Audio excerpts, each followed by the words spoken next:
ಈಗಾಗಲೇ ನಾವು 1ನೇ ತಾರೀಕಿಂದ ಶುರು ಮಾಡಿ ಜುಲೈ 1ರಿಂದ ಶುರು ಮಾಡಿ ಇಲ್ಲಿವರೆಗೂ ನಾವು 435 ಕಿಲೋಮೀಟರ್ನ ತೆಗೆದಿದ್ದೇವೆ. ಒಟ್ಟು 1340 ಅಂಗಡಿಗಳಿದ್ದವು. ಸುಮಾರು 1800 ತಳ್ಳಗಾಡಿ ಇತ್ತು. ಆ ತಳ್ಳಗಾಡಿಗೆ ಬೇರೆ ಕಡೆ ಮಾಡ್ಕೊಳ್ಳಿ ಅಂತ ಅವ್ರಿಗೆ ಆ ತಳ್ಳಗಾಡಿಗಳನ್ನ ತೆಗೆದುಕೊಂಡು ಹೋಗ್ಲಿಕ್ಕೆ ಅವಕಾಶ ಕೊಟ್ಟಿದ್ದೇವೆ. AC ಶೀಟು ಮುಂದಕ್ಕೆ ಪ್ರೊಜೆಕ್ಷನ್ ಹಾಕೊಂಡಿದ್ರು ಸುಮಾರು 2267, ಅದು ಕೂಡ ತೆಗೆದಿದ್ದೇವೆ. ಇನ್ನು ಸ್ಟೆಪ್ಸು ಮತ್ತು ರ್ಯಾಂಪ್ಗಳು ಅದು ಕೂಡ ಸುಮಾರು 2300 ಜಾಗಗಳಿತ್ತು, ಅದನ್ನು ಕೂಡ ತೆಗೆದುಹಾಕಿದ್ದೀವಿ. 2642 ಪಿಲ್ಲರ್ಗಳು ಹಾಕೊಂಡಿದ್ರು, ಅಡ್ವರ್ಟೈಸ್ಮೆಂಟ್ ಪಿಲ್ಲರು, ಬೋರ್ಡುಗಳು, ಅದು ತೆಗೆದಿದ್ದೀವಿ.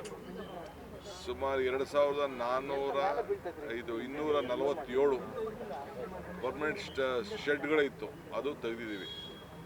ಒಟ್ಟು 9878 ಜಾಗಗಳನ್ನು ಗುರುತಾಗಿಟ್ಕೊಂಡು ತೆಗೆದು ಈಗಾಗಲೇ ಡಬ್ರಿಸನ್ನು ಕೂಡ ಅದನ್ನು ರಿಮೂವ್ ಮಾಡಿದ್ದೀವಿ. 1322 ಟನ್ ಡಬ್ರಿಸ್ನ ತೆಗೆದಿದ್ದಾಗಿ ಅಲ್ಲೇ ಅದ್ರ ಜೊತೆಗೆ ರಿಪೇರಿ ಮಾಡ್ಕೊಂಡು ಬರೋಂಥ ಕೆಲಸ ಕೂಡ ನಮ್ಮ ಅಧಿಕಾರಿಗಳು ಮಾಡ್ತಾ ಇದ್ದಾರೆ. ಇದು ಮುಂದುವರಿತದೆ. ನಾನೆಲ್ಲ ನಮ್ಮ ಬೀದಿ ಬದಿ ವ್ಯಾಪಾರಿಗಳಿಗೆ ಹೇಳಿದಷ್ಟೇ, ಈಗ ನಮಗೆ ನಾವು ಹಿಂದೆ ಐಡೆಂಟಿಫಿಕೇಷನ್ ಕಾರ್ಡ್ ಕೊಟ್ಟಿದ್ದು, ಆದರೆ ಕೋರ್ಟ್ ಅವರು ಅದನ್ನು ವಜಾ ಮಾಡಿದ್ದಾರೆ. ನಿಮಗೆ ಮತ್ತೆ ನಾವು ಐಡೆಂಟಿಫಿಕೇಷನ್ ಕಾರ್ಡ್ ಕೊಡ್ತೀವಿ, ಬೇರೆ ಜಾಗಗಳನ್ನ ನೋಟಿಫೈ ಮಾಡ್ತೀವಿ. ಆ ನೋಟಿಫೈ ಜಾಗದಲ್ಲಿ ಬನ್ನಿ, ವ್ಯಾಪಾರ ಮಾಡ್ಕೊಂಡು ನೀವು ವಾಪಸ್ ಹೋಗಿ. ಹಂಗಂತ ಇರೆಲ್ಲ ಹೊರಗಡೆ ಇರೋರಿಗೆಲ್ಲ ನಾವೆಲ್ಲ ಮಾಡೋಕ್ಕಾಗಲ್ಲ. ಇವೆಲ್ಲ ದೊಡ್ಡ ಮಾಫಿಯಾ ಇದೆ ಇಲ್ಲಿ. ತಂದು ಕೆಲವರು ಇವರು ರೌಡಿಗಳು ಅವ್ರ ಹತ್ರ ದುಡ್ಡಿಸ್ಕೊಳ್ಳೋದು, ಬಿಡೋದು, ಮಾಡೋದು, ಒಂದೊಂದು ಏರಿಯಾಗೆ ಹಂಚ್ಕೊಳ್ಳೋದು, ಆ ಥರ ಎಲ್ಲ ನಡೆದಿದೆ. ಆ ಮಾಹಿತಿ ಎಲ್ಲ ನಮಗೆ ಗೊತ್ತಿದೆ. ಸೊ ನಾವು ಈಗಾಗಲೇ ನಮ್ಮ GBI ವತಿಯಿಂದ ಎಲ್ಲ 5 ಕಾರ್ಪೊರೇಷನಲ್ಲೂ ಇದು ನಡೀತಾ ಇದೆ. ಇದು ಮುಂದುವರಿಸ್ತೀವಿ. ಪೊಲೀಸವರು ಮತ್ತು ನಮ್ಮ GBI ಅಫಿಷಿಯಲ್ಸು ಇದಕ್ಕೆ ಉತ್ತಮ ಕೆಲಸ ಮಾಡ್ತಾ ಇದ್ದಾರೆ. ಅವ್ರಿಗೆ ಫ್ರೀ ಹ್ಯಾಂಡ್ ಕೊಟ್ಟಿದ್ದೀವಿ. ನಾವು ಇದಕ್ಕೆ ಎಲ್ಲ ಪಕ್ಷದವರು ಕೂಡ ಇದಕ್ಕೆ ಬೆಂಬಲವಾಗಿ ನಿಂತಿದ್ದಾರೆ. ಸೊ ಬೆಂಗಳೂರು ಸ್ವಚ್ಛ ಬೆಂಗಳೂರನ್ನು ಕಾಪಾಡಬೇಕು. ಆ ದೃಷ್ಟಿಯಿಂದ ಇವತ್ತು ಇಡೀ ದೇಶ ನಮ್ಮ ಬೆಂಗಳೂರನ್ನು ಗಮನಿಸ್ತಾ ಇದೆ. ಸೊ ಆ ಕೆಲಸ ನಾವು ಮಾಡ್ತಾಯಿದ್ದೀವಿ. ನೀವು ಕೂಡ ಮಾಧ್ಯಮದವರು ನಮಗೆ ಸಹಕಾರ ಕೊಟ್ಟಿದ್ದೀರಿ. ಆತಂಕ ಪಡೋದು ಬೇಡ. ಬಡವರು ನಮ್ಮವರೇ ಅವರು. ಆದರೆ ಹಂಗಂತ ಹೇಳ್ಕೊಂಡು ಯಾವುದೋ ಜಾಗದಲ್ಲಿ ಹೋಗಿ ಠಿಕಾನೆ ಹೊಡ್ಕೊಂಡು ಕೂತ್ಕೊಳ್ಳೋಕ್ಕಾಗಲ್ಲ. ಸರ್ಕಾರಿ ಜಾಗ ಇರ್ಬೋದು, ಪ್ರೈವೇಟ್ ಜಾಗ ಇರ್ಬೋದು, ಮಾಡೋಕ್ಕಾಗಲ್ಲ. ಅವ್ರಿಗೂ ಸರ್ಕಾರದಲ್ಲಿ ಅವಕಾಶ ಇದೆ. ಬೀದಿ ಬದಿ ವ್ಯಾಪಾರಿಗಳು ಬದುಕಬೇಕು ಅನ್ನೋದು ನಮಗೂ ಆಸೆ ಇದೆ. ಅವ್ರು ಈಗಾಗಲೇ ನಾವು ಸುಮಾರು ಈಗಾಗಲೇ ನಿಮಗೆ ಗೊತ್ತಿರಬೇಕು, ಈಗ 3 ವರ್ಷದಿಂದ ಸುಮಾರು 900ಕ್ಕೂ ಹೆಚ್ಚು ಸಾವುಗಳು ಇವತ್ತು ಪಾದಚಾರಿಗಳದ್ದು ಇವತ್ತು ಆಗಿದೆ. ಸೊ ಅದರಿಂದ ನಾಗರಿಕರ ಅನುಕೂಲಕ್ಕೋಸ್ಕರ ಈ ಕಾರ್ಯಾಚರಣೆ ನಾವು ಮಾಡ್ತಾಯಿದ್ದೀವಿ. ಇದೇನು ನಮ್ಮ ಸ್ವಂತಕ್ಕೇನು ಲಾಭ ಏನಿಲ್ಲ. ಇದು ನಾಗರಿಕರು ನಿಮಗೆ ಎಲ್ಲರಿಗೂ ಆಗಬೇಕು. ಈಗ ವೆಹಿಕಲ್ ಹೋಗ್ಬೇಕಾದ್ರೆ ಅವರಲ್ಲಿ ಸಣ್ಣದಾಗಿರ್ಬೇಕಾದ್ರೆ ಎಲ್ಲ ರೋಡ್ಗೆ ಬರ್ತಾರೆ.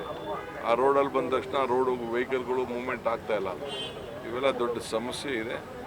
ಸೊ ಅದಕ್ಕೆ ನಾನು ಏನು ನಡೆದಿದೆ ಕಳೆದ 15 ದಿನದಿಂದ ಏನೇನು ಕೆಲಸ ಆಗ್ತಾಯಿದೆ ಈ ವಿಚಾರದಲ್ಲಿ ಅಂತ ನಾನೇ ಖುದ್ದಾಗಿ ವೀಕ್ಷಣೆ ಮಾಡಿ ಬಂದಿದ್ದೇನೆ. ಪ್ರತಿ 15 ದಿನಕ್ಕೂ ಇಂಥ ಕೆಲಸಗಳನ್ನ ನಾವು ವೀಕ್ಷಣೆ ಮಾಡ್ತಾಯಿದ್ದೇವೆ. ಈಗ ನಾನು ಮಾರ್ಕೆಟ್ ಕೂಡ, ಜಯನಗರ ಮಾರ್ಕೆಟ್ ಕೂಡ ನೋಡಿದ್ದೇನೆ. ಅದು ಭಾಳ ದಿನದಿಂದ ನಮ್ಮ ನಾಯಕರುಗಳು ಹೇಳ್ತಾಯಿದ್ರು. ಅದಕ್ಕೂ ಸದ್ಯದಲ್ಲೇ ಒಂದು ತೀರ್ಮಾನ ಮಾಡ್ತೀವಿ. ಅದು ಎಲ್ಲೆಲ್ಲಿ ಅದನ್ನು ಹೊಸದಾಗಿ ತಿರ್ಗಿ ಅದನ್ನು ಕಟ್ಟಿಸ್ಬೇಕು, ಅದನ್ನು ಹೊಡೆದಾಕ್ಬಿಟ್ಟು ಅರ್ಧ ಆಗಿದೆ, ಇನ್ನು ಅರ್ಧ ಕಟ್ಟಿಸ್ಬೇಕು. ಆ ಕೆಲಸ ಕೂಡ ನಾವು ಸದ್ಯದಲ್ಲೇ ಯಾವುದಾದ್ರು ಒಂದು ಮಾಡಲಲ್ಲಿ ಒಂದು ಸ್ಕೀಮ್ ಮಾಡಿಕೊಂಡು ನಾವು ಮಾಡ್ತೇವೆ.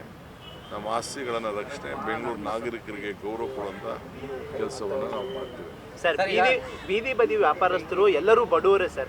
ಅವತ್ತಿನ ತಿಂದು ಅವತ್ತಿನ ದುಡ್ದು ಅವತ್ತೇ ಇದು ಮಾಡೋರು.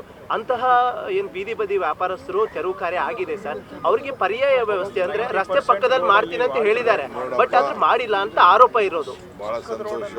ಆರೋಪ ಮಾಡೋರೆಲ್ಲ ಆರೋಪ ಮಾಡ್ತಾ ಇರಲಿ. ಅವ್ರಿಗೆ ಬೇರೆ ಜಾಗ ನಾವು ಐಡೆಂಟಿಫೈ ಮಾಡಿ ನೋಟಿಫೈ ಮಾಡ್ತೀವಿ. ಪಕ್ಕದ ಜಾಗದಲ್ಲಿ ಜನಕ್ಕೆ ವೆಹಿಕಲ್ ಮೂವ್ಮೆಂಟ್ಗೆ ಆಗಬಾರ್ದು ಅಂತ. ಹಂಗಂತ ಪಕ್ಕದ ಜಾಗ ಅಂತ ಯಾರ್ದೋ ಮನೆ ಮುಂದೆ ಎಲ್ಲ ಹಾಕ್ಕೊಳಕ್ಕಾಗಲ್ಲ. ಅವ್ರಿಗೂ ಅವ್ರ ಬದುಕನ್ನು ಕಟ್ಕೊಳ್ಬೇಕು, ಅವ್ರ ಮನೆ ಮುಂದೆ ಯಾರು ಇರಬಾರ್ದು ಅನ್ನೋದು ಆ ಮನೆಗಳದ್ದು ಒತ್ತಡ ಎಲ್ಲ ಇದೆ. ಎಲ್ಲಿ ಯಾವುದು ಡ್ಯಾಮೇಜಸ್ ಇಲ್ಲ, ಯಾರಿಗೂ ಅನಾನುಕೂಲತೆ ಇಲ್ಲ ಅಂಥ ಜಾಗಗಳನ್ನು ಗುರುತಿಸಿ ನೋಟಿಫೈ ಮಾಡಿ ಅಲ್ಲಿ ಅವಕಾಶ ಕೊಡ್ತೀವಿ. ಬೆಳಗ್ಗೆ ಬರಬೇಕು, ಸಾಯಂಕಾಲ ಹೋಗ್ಬೇಕು, ಆ ಕೆಲಸಕ್ಕೆ ಅವಕಾಶ. ಸರ್, ವಿಜಯನಗರ ಅಂಡರ್ ಪಾಸ್ ಅಲ್ಲಿ ಕೂಡ ಹೀಗೆ ಪರ್ಯಾಯ ವ್ಯವಸ್ಥೆ ಮಾಡಿತ್ತು.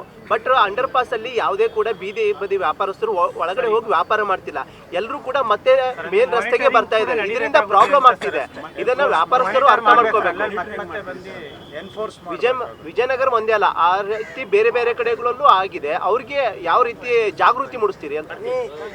ನಿಮ್ಮ ಸಲಹೆ ಇದೆಯಲ್ಲ, ನಿಮ್ಮ ಸಲಹೆ, ನಿಮ್ಮ ಅನುಭವದ ಜ್ಞಾನ ಭಂಡಾರದಿಂದ ಏನೆಲ್ಲ ಈಚೆ ಬರ್ತಾ ಇದೆ ಮಾತುಗಳು, ಅದಕ್ಕೆಲ್ಲ ಗೌರವ ಕೊಡುವಂಥ ಕೆಲಸ ಮಾಡ್ತಾರೆ. ನ್ಯೂಸ್ ಫಸ್ಟ್, ನಿರ್ಭೀತಿಯಿಂದ ನಿಮ್ಮ ಪರವಾಗಿ.